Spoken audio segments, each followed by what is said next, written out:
네, 오늘 본문 말씀 보도록 하겠습니다. 오늘 본문 말씀은 로마서 9장 21절에서 24절 말씀 봉독해 드리도록 하겠습니다. 로마서 9장 21절입니다.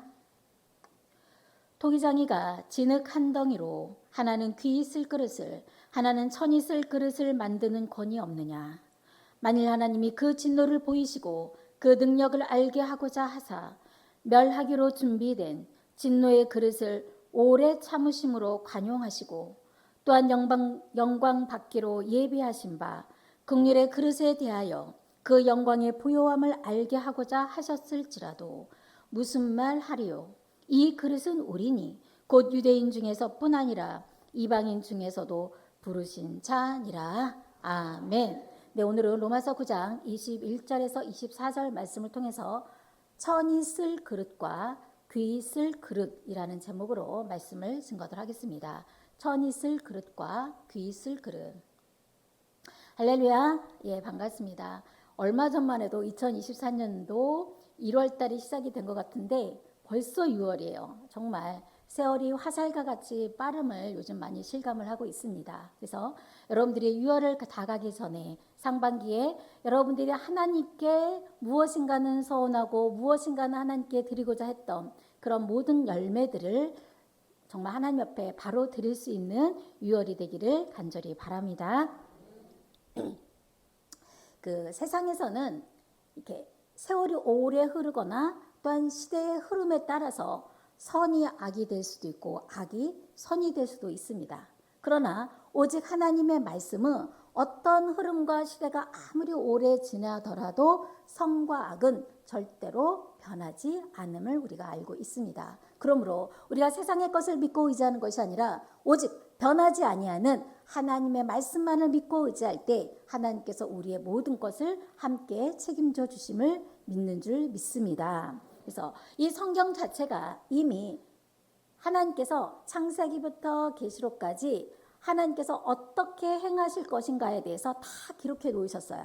그래서 영국으로 말하면 각본대로 이미 하나님께서 다 써 놓으시고 그 각본대로 지금 뭐하고 계세요? 행하고 계시다라는 것을 알기를 바랍니다. 그렇기 때문에 하나님께 기록되어 있는 이 성경의 말씀을 모르면 이해가 가지 않고 납득이 되지 않은 상황들이 너무 많이 일어나고 있어요. 그렇기 때문에 저와 여러분들은 기록된 하나님의 말씀을 정확하게 알아서 우리가 가야 하는 하나님 앞에 어떤 역할을 해야 되고 어떤 사명을 해야 되는지 분별하는 축복의 길로 가는 저와 여러분 되시기를 간절히 바랍니다. 네, 오늘 로마서 9장 17절 말씀 보겠습니다. 성경이 바로에게 이르시되, 자, 성경이 바로에게 이르시되라는 것은 성경에 바로에 대해서 기록되어 있기를 이라는 뜻을 가지고 있어요. 계속 보시면 내가 이 일을 위하여 너를 세웠으니 곧 너로 말미암아 내 능력을 보이고 내 이름이 온 땅에 전파되게 하려 함이로라 하셨으니 라고 했습니다. 여기서 나오는 이 바로는 바로 모세 선지자 시대에 애굽의 바로왕을 말하고 있습니다. 자, 바로왕을 하나님께서 왜 세우셨냐면 하나님께서 모세 선지자를 통해서 10가지 재앙을 내리게 되죠. 만약에 바로왕이 처음부터 순순히 애굽에 있는 이스라엘 백성들을 내어주었다면 하나님께서 모세 선지자를 통해서 10가지 재앙을 행할 필요가 있을까요? 없을까요? 행할 필요가 없겠죠. 그런데 하나님께서 바로왕의 마음을 강팍하게 해서 계속 이스라엘 백성들을 내어주지 않으니까 누구의 능력을 보이신 거예요? 모세를 통해서 하나님의 능력을 보이고 이 일로 인해서 온 세계에 하나님의 이름을 뭐했다? 전파하게 하려 함심이라 라고 말씀하는 줄로 믿습니다. 그러면 이 바로왕은 어떻게 쓰임받은 거예요? 악한 자로 쓰임을 받는 거죠. 네, 계속 보실게요. 로마서 9장 18절입니다. 그런즉 하나님께서 하고자 하는 자를 긍휼히 여기시고 하고자 하시는 자를 강팍해 하시느니라. 하고자 하시는 자를 긍휼히 여긴다는 것은 정말 하나님께서 귀한 사명으로 쓰실 자는 좀 부족하고 조금 하나님 보시 모자라도 긍휼하게 여겨서서 하나님의 사명자로 쓰신다라는 말이고, 또한 하고자 하는 자를 강팍하게 한다라는 것은 악한 자로 사용하기 위해서는 그 마음을 어떻게 하신다는 거예요? 강팍하게 해서 하나님을 대적하는 자로 하나님께서 만드신다라는 것을 알 수가 있습니다. 그러니까 악한 자나 선한 자는 다 누구의 주관권에 있어요? 하나님의 주관권에 있음을 우리가 알 수가 있는 줄 믿습니다. 자, 로마서 9장 19절 말씀 볼게요. 혹 내가 네게 말하기를 그러면 하나님이 어찌하여 허물하시느뇨 누가 그 뜻을 대적하느뇨 하리니. 그러니까 악한 자로 하나님께서 세워놓으셨고 너 왜 악한 일을 했어? 하나님 그렇게 말할 수 있어요? 말할 수 없잖아요. 이렇게 말을 한다라는 거죠. 하나님이 악한 자로 세웠으면 악한 일을 잘했으면 아이고 잘했다 이렇게 말하시면 되는데 또 하나님께서 어떻게 해요? 허물하시잖아요. 너 잘못했다고. 그러니까 하나님이 또 뭐라고 하시는가 볼까요? 이 사람아 내가 네 귀에 감히 하나님을 힐문하느뇨. 이 사람아 너는 내가 지음받은 물건이 어떻게 나한테 힐문하느뇨 라고 지금 하나님께서 말씀하고 있습니다. 지음받은 물건이 지은 자에게 어찌 나를 이같이 만들었냐 말하겠느뇨 라고 말하는 거예요. 그러니까 지음받은 물건은 하나님께서 악하게 지었거나 선하게 지었거나 누구에게? 하나님에게 아무 말도 할 수 없음을 말씀하고 있는 줄로 믿습니다. 자, 로마서 9장 21절입니다. 토기장이가 진흙 한 덩이로 하나는 귀 있을 그릇을 하나는 천이 있을 그릇을 만드는 권이 없느냐. 자, 토기장이는 어떤 자예요? 그릇을 만드는 자잖아요. 아주 고운 가루로 해서 그릇을 빚는 자를 토기장이라고 말하는데 이런 토기장이가 진흙으로 그릇을 만들 때 어떤 그릇을 만든다? 귀 있을 그릇도 만들고 천이 있을 그릇도 만드는 거예요. 금과 은으로도 그릇을 만들 수가 있고 또한 나무나 흙으로 만들 수 있는 그릇도 있다. 누구의 권한이다? 토기장이의 권한이라는 것을 말씀하고 있습니다. 자, 이런 토기장은 과연 누구일까요? 이사야 64장 8절입니다. 그러나 여호와여 주는 우리 아버지시니이다. 우리는 진흙이요. 그러니까 저와 여러분들은 뭐예요? 진흙이요. 주는 토기장이시니 우리는 다 주의 손으로 지으신 것이라. 그러니까 우리는 진흙이요. 저와 여러분들 지금 진흙의 모양을 하고 있나요? 아니죠. 비유의 말씀을 상징하고 있는 줄로 믿습니다. 그렇기 때문에 토기장이는 하나님이시고 하나님께서 토기장의 역할을 함으로 인해서 진흙인 우리를 지금 어떻게 만들어가고 있어요? 하나님의 사람으로 빚어가고 있음을 말씀하고 있는 줄로 믿습니다. 하나님을 만나기 전에는 하나님의 말씀을 보아도 보지 못하고 들어도 듣지 못하고 입이 있으나 하나님의 말씀을 하지 못했던 자들을 귀머거리, 소경이었던 이러한 자들을 지금 어떻게 만들고 있어요? 하나님께서 하나님의 사람으로 하나하나 말씀으로 빚어가고 있음을 말씀하고 있는 줄로 믿습니다. 자, 이런 것이 다 누구의 권한이에요? 토기장이 되신 하나님의 권한이라는 것을 말씀하고 있습니다. 자, 로마서 9장 22절입니다. 만일 하나님이 그 진노를 보이시고 그 능력을 알게 하고자 하사 멸하기로 준비된 진노의 그릇을 오래 참으심으로 관용하시고, 자, 악한 자나 선한 자 또한 귀 있을 그릇, 천이 있을 그릇을 토기장이 되신 하나님께서 만드는 권이 있어요. 그러니까 모든 것은 하나님의 권한이에요. 또한 어떠한 권한을 가지고 있냐면 멸하기로 작정되고 진노를 받아야만 마땅한 그릇을 또한 하나님께서 어떻게 하시냐면 오래 참으심으로 관용하시고, 그러니까 오래 참고 관용하시고 너그러이 용서해 주는 것 또한 하나님의 권한임을 말씀하는 줄 믿습니다. 하나님 왜 그 사람 진짜 우리가 보기엔 너무 못되고 나빴는데 왜 그냥 내버려두세요? 그것도 누구의 뜻이다? 하나님의 뜻임을 말씀하고 있습니다. 계속 보실게요. 로마서 9장 23절입니다. 또한 영광 받기로 예비하신 바 긍휼의 그릇에 대하여 그 영광의 부요함을 알게 하고자 하셨을지라도 무슨 말 하리요? 그러니까 진노를 받아야 될 마땅한 그릇을 하나님께서 오래 참으시고 관용하심으로 오히려 그런 것을 정말 영광의 부요에 이르는 아름다운 사명자로 쓴다 할지라도 우리는 할 말이 있다 없다? 할 말이 없음을 말씀하고 있는 줄 믿습니다. 그러니까 하나님 말씀 안에서는 우리는 정말 겸허한 말씀으로 이 말씀을 듣고 깨우침 받고 오직 우리가 할 수 있는 건 뭐예요? 그 말씀을 듣고 순종함으로 나아가야 될 것을 말씀하고 있는 줄로 믿습니다. 자, 이러한 천이 쓸 그릇도 있고 귀하게 쓸 그릇도 있고 이런 정말 마땅히 진노를 받아야 할 그릇을 하나님께서 오래 참고 관용하심으로 어떤 그릇으로 쓰겠다는 거예요? 귀한 그릇으로 쓰겠다는 거예요. 자, 이런 그릇은 어떠한 그릇인가 볼까요? 로마서 9장 24절입니다. 이 그릇은 우리니. 자, 이 그릇은 우리니. 이 그릇은 어떤 그릇이에요? 천이 쓸 그릇이 아니라 귀하게 쓸 그릇이라는 것을 알기를 바랍니다. 왜냐하면 저나 여러분이나 하나님의 말씀을 알기 전에는 다 어떤 자들이었어요? 하나님 보시기에 멸망받아 마땅하고 진노받아야 할 마땅한 그릇을 하나님께서 오래 참으시고 관용하심으로 어떠한 그릇으로 쓰신다? 귀 쓸 그릇으로 쓰시고 그 그릇은 누구다? 우리니 라고 말씀하고 있는 줄로 믿습니다. 자, 곧 유대인에서뿐 아니라 이방인 중에서도 부르신 자니라. 자, 이 성경은 어떻게 보면 유대인을 중심으로 해서 기록되어 있는 말씀이에요. 그래서 육적인 유대인이 봤을 때는 저나 여러분은 다 어디에 속한 자예요?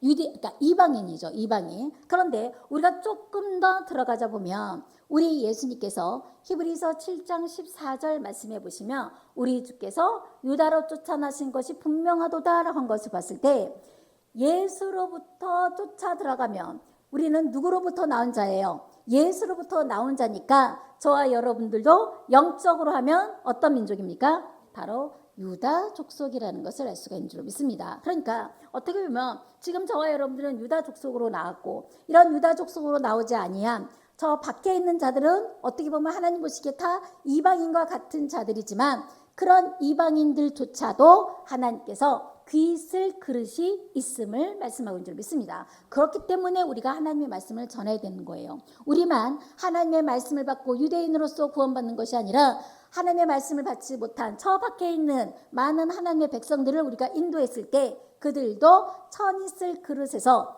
귀하게 쓸 그릇으로 하나님께서 쓰시겠다고 말씀하고 있는 줄로 믿습니다. 자, 로마서 9장 30절입니다.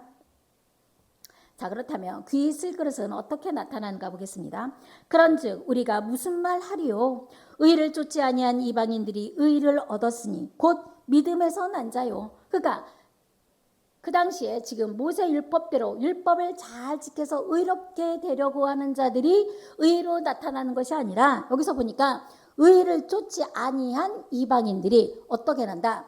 믿음으로 의에서 난 자라고 말씀하고 있는 줄 믿습니다. 이건 엄청난 역사예요. 여러분들은 항상 이 말씀을 깨달은 말씀이고 아는 말씀이니까 그런가 보다 하는데 이 말씀에 대해서 전혀 모르고 있던 율법에 의해서 의로워지려고 하는 자들은 사실 절망적인 말씀이죠. 난 율법을 통해서 의로워지려고 하는데 율법을 통해서 의로워지는 것이 아니라 무엇으로 인해서 믿음으로 난 자라야만이 의로 난 자라고 말씀한 줄로 믿습니다. 그러니까 율법의 말씀, 십계명 율법의 말씀을 통해서 의로워지는 것이 아니라 우리가 오직 하나님의 말씀을 믿음으로 의로 난 자라고 하나님께서 여겨주시고 이러한 역사는 바로 어떤 자를 통해서 이루어진다? 이방인을 통해서 앞으로 이루어지게 되는 말씀이라는 것을 깨우침 받기를 바랍니다.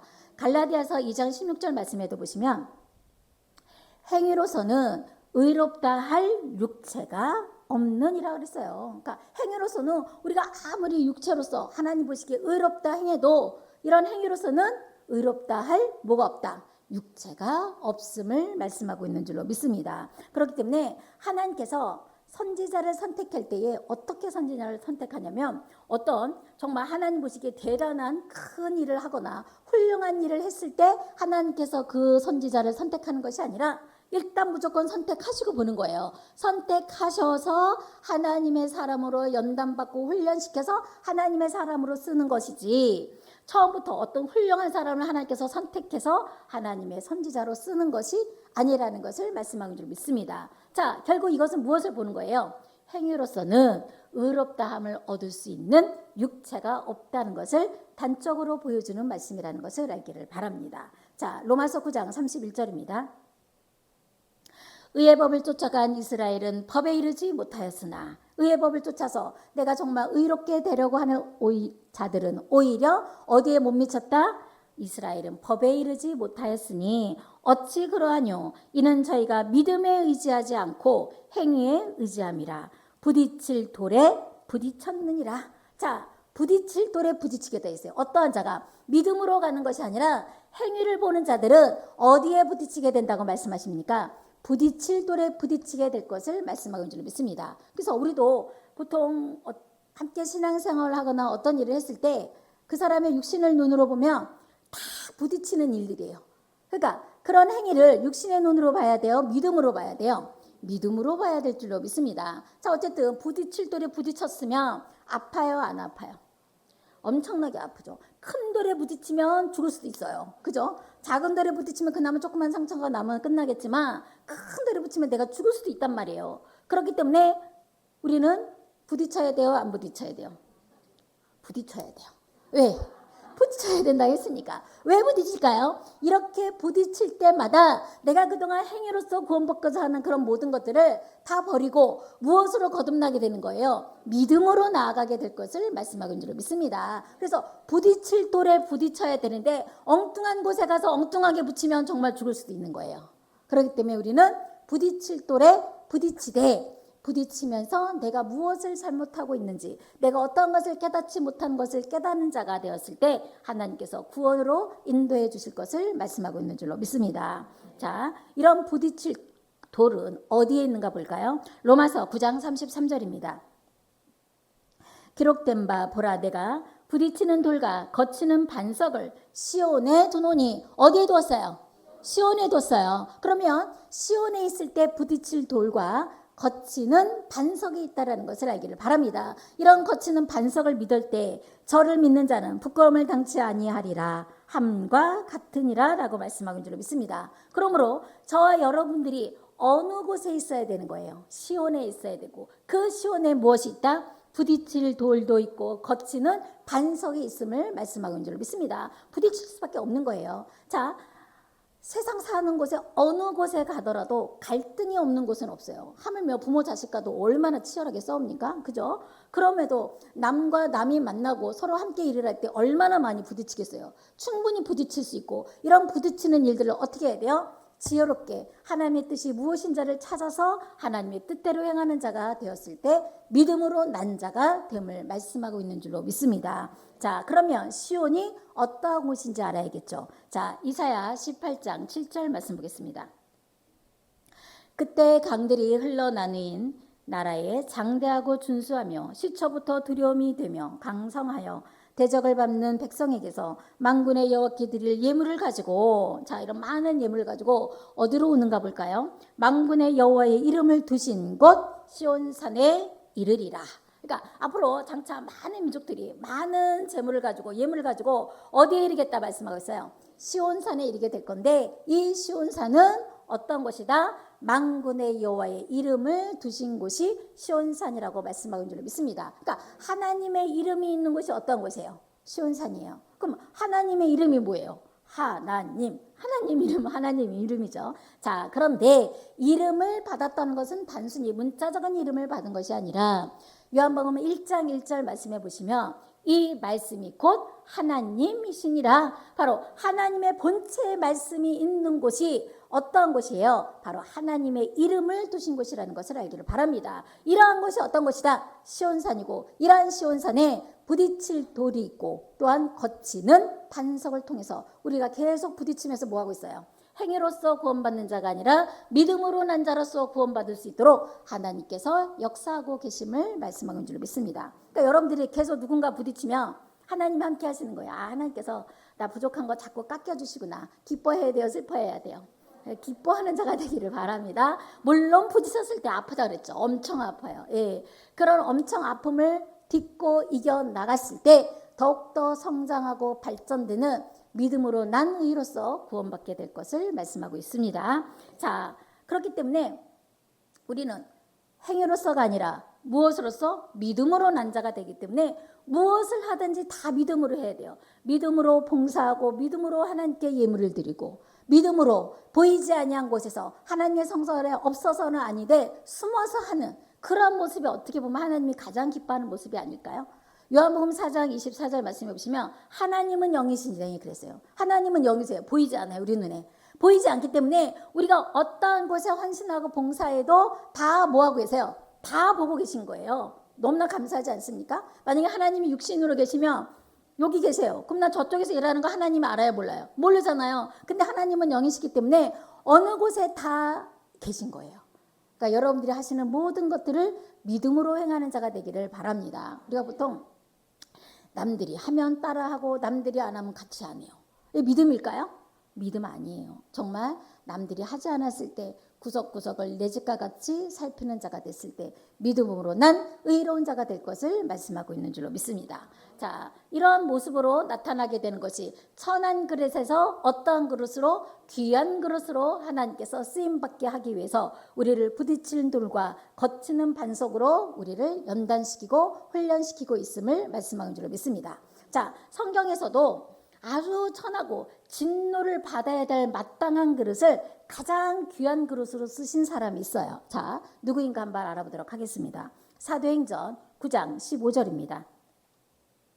주께서 가라사대 가라 이 사람은 내 이름을 이방인과 임금들과 이스라엘 자손들 앞에 전하기 위하여 택한 나의 그릇이라. 자, 택한 나의 그릇. 이 사람 누구예요? 바로 여러분들이 잘 알고 있는 사도 바울이라는 것을 알기를 바랍니다. 그래서 이 사도 바울은 예수님 이후 가장 큰 선지자로서 정말 아무도 상상할 수 없는 엄청난 일을 행했죠. 혼자서 전 세계에 복음을 전하고 예수 그리스도를 위해서 교회를 세운 사람이 누구였다? 사도 바울이었다라는 것을 알기를 바랍니다. 그런데 이런 사도 바울은 어느 지파에서 난 자냐면 베냐민 지파에서 난 자예요. 그러니까 12지파 중에서 가장 작고 연약한 지파가 어느 지파예요? 베냐민 지파죠. 그럼 베냐민 지파에서 나온 사도 바울을 통해서 하나님께서 엄청난 능력을 행하셨다라는 것을 알기를 바랍니다. 자, 사울과 바울은 같은 인물이에요. 그래서 사울은 히브리식으로 하면 사울이고 로마식으로 포기하면 바울입니다. 그래서 이 사도 바울이 예수님, 부활하신 예수님을 만나기 전에는 히브리식 이름으로 사울이라고 했다가 이제 예수님을 만나고 회심해서 이방인들에게 복음을 전할 때는 바로 바울의 이름으로 활동했다라는 것을 알기를 바랍니다. 자, 이런 바울을 하나님께서 선택하셔서 어떻게 쓴다고 하셨어요? 이방인과 임금들과 이스라엘 자손 앞에 나를 전하기 위한 택한 그릇이라고 말씀하고 있는 줄로 믿습니다. 자, 이런 사도 바울이 예수님께서 선택하시기 전에 뭐 예수님을 위해서 엄청난 일을 했을까요? 아니에요. 반대예요. 그 반대예요. 자, 얼마나 어떤 사람인가 한번 볼까요? 사도행전 8장 3절입니다.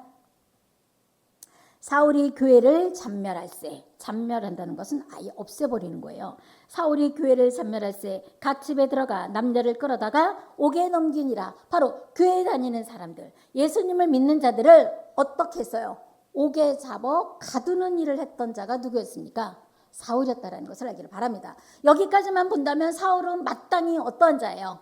진노받아야 할 마땅한 그릇이었다라는 것을 알기를 바랍니다. 이런 그릇을 하나님께서 예수님께서 선택하신 거예요. 자, 그래서 어떻게 귀하게 선택하셨는가 보겠습니다. 사도행전 9장 1절입니다. 사울이 주의 제자들에 대하여 여전히 위협과 살기가 등등하여. 살기, 어떤 때 살기가 날까요? 이 어떤 사람을 죽이려고 할 때 눈에서 살기가 나간다고 했죠. 그런 눈빛을 가지고 있던 자가 누구였어요? 사울이었어요. 그러니까 대단한 사람이었죠. 자, 이런 자를 붙들어 쓰시는 거예요. 계속 보시면 대제사장에 가서 다메섹 여러 해당에 갈 공문을 청하니 이는 만일 그 돌을 쫓는 사람을 만나면 그 도는 바로 예수의 도를 사람을 만나게 되면 물론 남녀하고 결박하여 예루살렘으로 잡아오려 함이라. 그러니까 부활하신 예수님을 만나기 전에 사도 바울은 이러한 일을 했던 자예요. 오히려 예수 믿는 자들에게 해를 끼치는, 눈에 살기가 있는 이런 엄청난 진노를 받아야 될 마땅한 그릇이었다라는 것을 알기를 바랍니다. 이러한 사도 바울을 어떻게 예수님께서 만나셨는가 보겠습니다. 사도행전 9장 3절입니다. 사울이 행하여 다메섹에 가까이 가더니 호련히 하늘로서 빛이 저를 둘러 비추는지라. 자, 드디어 사울이 다메섹으로 예수 믿는 자들을 잡으려고 다메섹 갔다가 누구를 만난 거예요?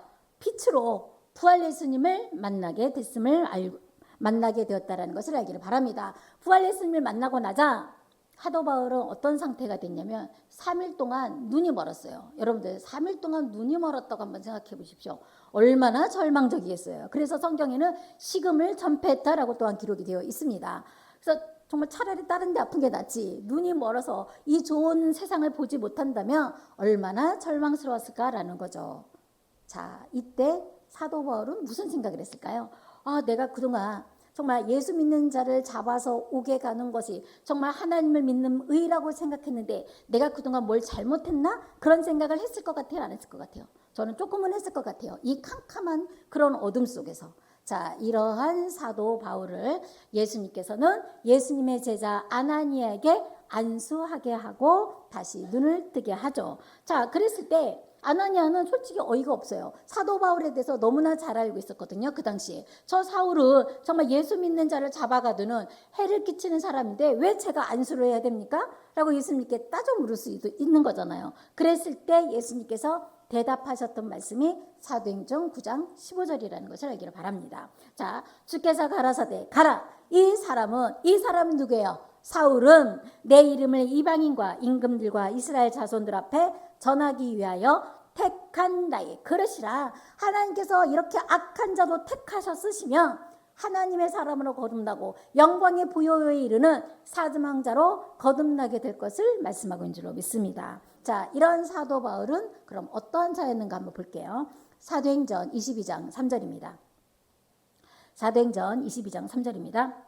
나는 유대인으로 길리기아 다소에서 났고 이 성에서 자라 가말리아의 문화에서 우리 조상들의 율법에 엄한 교훈을 받았고 오늘 너희 모든 사람처럼 하나님께 대하여 열심하는 자라. 그러니까 사도 바울은 누구에게 율법을 배웠냐면 가말리엘이라는 학자를 통해서 율법을 배웠어요. 그 당시 가말리엘이라는 학자는 어떤 자였냐면 모든 사람들에게 존경을 받고 모든 사람들에게 높이 추앙을 받던 인물이라는 것을 알기를 바랍니다. 이러한 자에게 사도 바울은 율법을 모든 것을 전수받은 거예요. 그러니까 나름대로 굉장한 자부심이 있었겠죠. 자, 이랬던 사도 바울이 드디어 부활 예수님을 만나고 나서 완전히 삶이 바뀌게 되죠. 어떻게 바뀌는가 볼까요? 빌립보서 3장 7절입니다. 빌립보서 3장 7절입니다. 그러나 무엇이든지 내게 유익하던 것을 내가 그리스도를 위하여 다 해로 여길 뿐더러 그동안 정말 가말리아 밑에서 배웠던 그 많은 율법의 교훈을 다 어떻게 여긴다? 해로 여길 뿐더러 또한 모든 것을 해로 여김은 내 주 그리스도 예수를 아는 지식이 가장 고상함을 인함이라. 그러니까 세상의 어떤 지식과 어떤 그 많은 것을 안다 할지라도 어떤 것이 가장 고상하다는 거예요. 예수 그리스도를 아는 지식이 가장 고상함을 사도 바울이 고백하고 있음을 말씀하고 있습니다. 그러니까 그동안 여러분들이 지금 무엇을 배우고 있는 거예요? 하나님과 예수님을 아는 지식을 배우고 있잖아요. 그러니까 그 전에 여러분들이 배웠던 모든 것들은 사도 바울과 같이 어떻게 해야 돼요? 해로 여기고 배설물로 여기고 다 버렸을 때 누구를 얻을 수 있다? 예수 그리스도를 얻게 될 것을 말씀하고 있습니다. 자, 그 말씀을 볼게요. 내가 그를 위하여 모든 것을 잃어버리고 배설물로 여김은 그리스도를 얻고. 자, 자기가 그동안 유익했던, 나에게 그동안 유익했고 나에게 어떤 도움이 됐던 모든 것을 다 잃어버리고 다 버렸을 때 무엇을 얻을 수 있다? 예수 그리스도를 얻을 수 있었다라는 것을 사도 바울이 말씀하는 줄로 믿습니다. 그러니까 여러분들이 하나님의 말씀을 하나하나 깨달았다면 어떻게 해야 돼요? 그동안 여러분들이 가지고 있었던 세상의 지식과 나의 생각을 어떻게 해야 돼요? 하나하나 버려야 돼요. 근데 버리지 않고 그 위에다가 계속 쌓으면 어떻게 될까요? 온전히 그리스도를 가질 수가 없다라는 것을 알기를 바랍니다. 버려야 되는 거예요. 버리는 자 되시기를 바랍니다. 자, 이렇처럼 사도 바울 그리스도를 얻었던 사도 바울은 그럼 편안하게 신앙생활을 하고 편안하게 사명 감당을 했을까요? 자, 고린도전서 11장 23절 말씀 보겠습니다. 저희가 그리스도의 일꾼이냐 정신없는 말을 하거니와 나도 더욱 그러하도다. 내가 수고를 넘치도록 하고 옥에 갇히기도 더 많이 하고 매도 수없이 맞고 여러 번 죽을 뻔하였으니 요 말씀만 보더라도 우리가 상상할 수 없는 고난과 여러 가지 험난한 삶을 사는 거예요. 계속 보시면 유대인에게 40에 하나 감한 매를 5번 맞았으며 40에 감한 매를 5번 맞았으니까 몇 대 맞아요? 39대 곱하기 5번이죠. 엄청나게.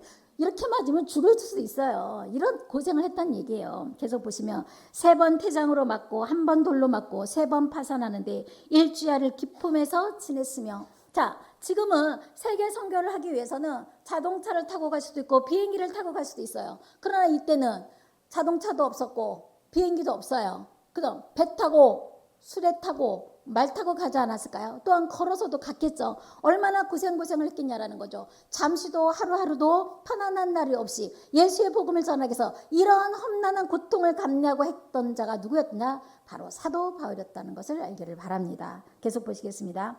여러 번 여행의 강의 위험과 강도의 위험과 동족의 위험과 이방인의 위험과 시내의 위험과 광야의 위험과 바다의 위험과 거짓 형제 중에 위험을 당하고 또 수고하며 애쓰고 여러 번 자지 못하고 줄이며 목마르고 여러 번 굶고 춥고 헐벗었노라. 아니, 하나님께서 택하셔서 예수의 복음을 전하기 위해서 택한 그릇이라며 좀 더 넉넉하게 해서 이런 고난을 당하게 하지 말아야 되는데, 사람으로서는 상상할 수 없는 엄청난 핍박을 당하고 엄청난 고난을 당하고 환난을 당하면서 뭘 하고 있어요? 사명을 하고 있다는 것을 알 수가 있는 줄 믿습니다. 그런데 더 정말 숙연해질 수밖에 없는 말씀이 그 뒤에 있어요. 자, 볼까요? 고린도후서 11장 28절입니다. 이 외에 일은 고사고 이런 일뿐만 아니라 나를 더 힘들게 하는 일이 있다는 거예요. 이거보다 더 힘들이 어디 있겠어요? 근데 이때요. 볼까요? 자, 오히려 날마다 내 속에 눌리는 것이 있으니 곧 모든 교회를 위하여 염려하는 것이라. 그러니까 사도 바울이 지역마다 다니면서 세계 선교를 하면서 했던 것이 뭐냐면 교회를 세우고 지도자를 세우고 그 지도자를 통해서 예수의 복음을 전하겠단 말이에요. 그런데 예나 지금이나 교회를 세운다고 해서 잘 되는 건 아니잖아요. 어려운 일도 당할 수 있고 잘못된 복음을 받아서 예수 그리스도와 상관없는 정말 다른 복음을 받을 수도 있단 말이에요. 그런 일에 대해서 고통을 받은 거예요. 우리도 그러지 않습니까? 행여나 나의 지역 식구가, 나의 구역 식구가, 또한 우리 교구원들이 혹여나 하나님의 말씀이 아닌 다른 말씀을 받고 없고 또한 실족한 일이 있나 없나 항상 걱정하고 애타는 마음을 우리 또한 가져야 될 줄로 믿습니다. 자, 계속 보실게요. 누가 약하면 내가 약하지 아니하며 누가 실족하게 되면 내가 애타하지 않겠느냐. 그러니까 한 사람이라도 실족하게 되면 여러분들 마음에 애타요, 안 애타요? 애타요. 애타죠. 한 사람이 천하보다 귀한 생명이라고 했는데 한 사람을 실족하게 되면 특히 나로 인해서 실족하는 일이 우리는 없어야 된다는 것을 알기를 바랍니다. 여러분들 각자가 혹여나 나의 말과 나의 잘못된 행동으로 인해서 혹시나 실족하지 않는가를 늘 살펴야 된다는 것을 알기를 바랍니다. 바로 사도 바울은 이런 마음을 가지고 있던 거예요. 그러니까 누구를 사랑한 거예요? 바로 하나님의 자녀들을 지극히 사랑했다라는 것을 알 수가 있는 줄로 믿습니다. 자, 이러한 사도 바울이 이런 사명을 했을 때에 물질이 많아서 넉넉해서 사명 감당을 했나 한번 볼까요? 자, 빌립보서 4장 11절입니다. 내가 궁핍하다는 것은 몹시 가난하고 이게 없는 거를 말하고 있죠. 내가 궁핍함으로 말하는 것이 아니라 어떠한 형편에든지 내가 자족하기를 배웠노라. 자족이라는 것은 스스로 만족한다. 내가 풍부할 때나 아무것도 없을 때, 가난할 때도 스스로가 만족하기를 배웠다라고 했어요. 또한 내가 비천에 처하지도 알고 정말 낮고 보잘것없는 그런 상황에서도 내가 비천에 처할 줄도 알고 풍부에 처할 줄도 알아. 모든 일에 배부르며 배고픔과 풍부와 궁핍에도 일체의 비결을 배웠노라. 그러니까 넉넉할 때도 있었고 정말 궁핍할 때도 있었지만 이런 모든 것을 나 스스로 자족해서 이런 가운데서도 하나님의 사명을 하는 것에 대해서 일체의 비결을 배웠다라고 말씀하는 줄로 믿습니다. 또한 빌립보서 4장 13절 말씀해 보시면 내게 능력 주시는 자 안에서 내가 모든 것을 할 수 있느니라. 자, 이 말씀을 우리가 많은 사람들이 조금 오해하고 있는 부분이 있는데 내게 능력 주시는 자 안에서 모든 것을 할 수 있느니라 라고 말하니까 그래, 하나님과 예수님께서 내가 능력을 주시면 예수님처럼 기사이적을 행하고 병든 자도 고치고 아픈 자도 살리고 귀신도 내쫓는다. 이렇게 이 말씀을 사용하는데 이 말씀은 그런 말씀이 아니에요. 내게 능력 주시는 자 안에서 내가 모든 것을 행했다는 것은 궁핍할 때도 또한 풍부할 때도 하나님께서 능력 주셨을 때 모든 것을 내가 행할 수 있다는 말이지 내가 기사의적을 예수님과 같이 행할 수 있다 이런 의미가 아니라는 것을 알기를 바랍니다. 그래서 우리가 보통 사명을 할 때 물질이 좀 있어야 하는데 그럼 사도 바울은 물질이 있었나요? 물질 없었어요. 뭐 당시에 후원을 많이 했을 때 물질이 있었겠죠. 하지만 사도 바울 자체가 누구에게 돈을 받고 일을 한 것이 아니라 정말 자기 자신이 천막자는 기술을 가지고 있었기 때문에 자급자족하면서 하나님의 일을 감당했던 자가 바로 사도 바울이었음을 말씀하고 있는 줄로 믿습니다. 자, 그렇기 때문에 오히려 자기가 하나하나 세운 교회에 대해서 예루살렘 교회를 또한 섬기게 하죠. 자, 로마서 15장 26절 말씀 보겠습니다. 로마서 15장 26절입니다.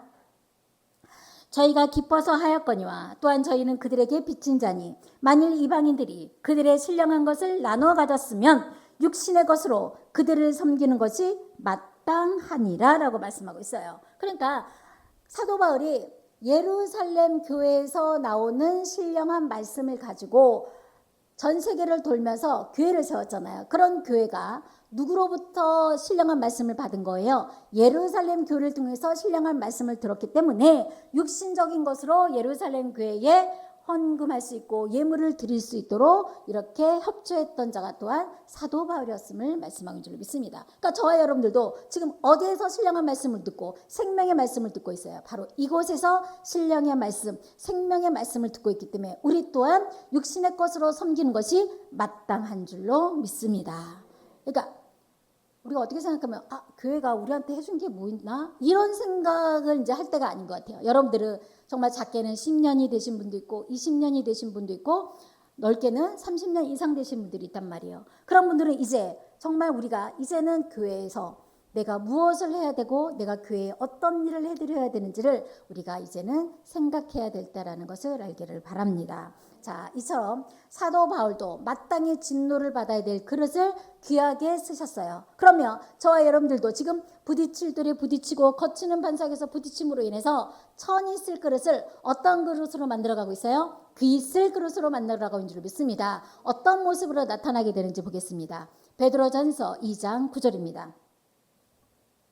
오직 너희는 택하신 족속이요 왕같은 제사장들이요 거룩한 나라요 그의 소유된 백성이니 이는 너희를 어두운 데서 불러내어 그의 귀한 빛에 들어가게 하신 자의 아름다운 덕을 선전하게 하심이라. 바로 저와 여러분들을 택하신 족속 왕같은 제사장으로 삼아주신 줄로 믿습니다. 자, 이런 왕같은 제사장을 삼아주시기 전에 택함을 받기 전에는 저나 여러분이나 진노를 받아야 마땅할 그릇이었어요. 그런 그릇을 사도 바울같이 어둠 속에서 이제 귀한 빛을 보게 하시고 그러한 귀한 빛에 들어오게 하신 것은 무엇을 하게 함이라? 하나님의 아름다운 덕을 선전하게 하심이라고 말씀하고 있다는 것을 깨우침 받기를 바랍니다. 그래서 이제 저와 여러분들은 가만히 앉아있는 것이 아니라 무엇인가는 행해야 되는 거예요. 사도 바울과 같이 정말 죽을 고비를 넘어서 우리가 하지는 않잖아요. 그러니까 우리는 참 좋은 환경에 있는 거예요. 그렇기 때문에 이제 잠잠하지 아니하고 하나님을 위해서 교회를 위해서 내가 무엇을 행해야 될 것을 바로 깨달을 수 있는 저와 여러분 되시기를 간절히 바랍니다. 자, 우리나라가 전 세계적으로 보면 굉장히 큰 나라예요, 작은 나라예요? 작은 나라죠. 그런데 예수님이 탄생하셨던 이스라엘 나라도 아주 작잖아요. 그 이스라엘 나라 중에서도 나사렛이라는 그 마을은 아주 작고 또 비천한 곳, 낮은 자들이 있던 곳이었어요.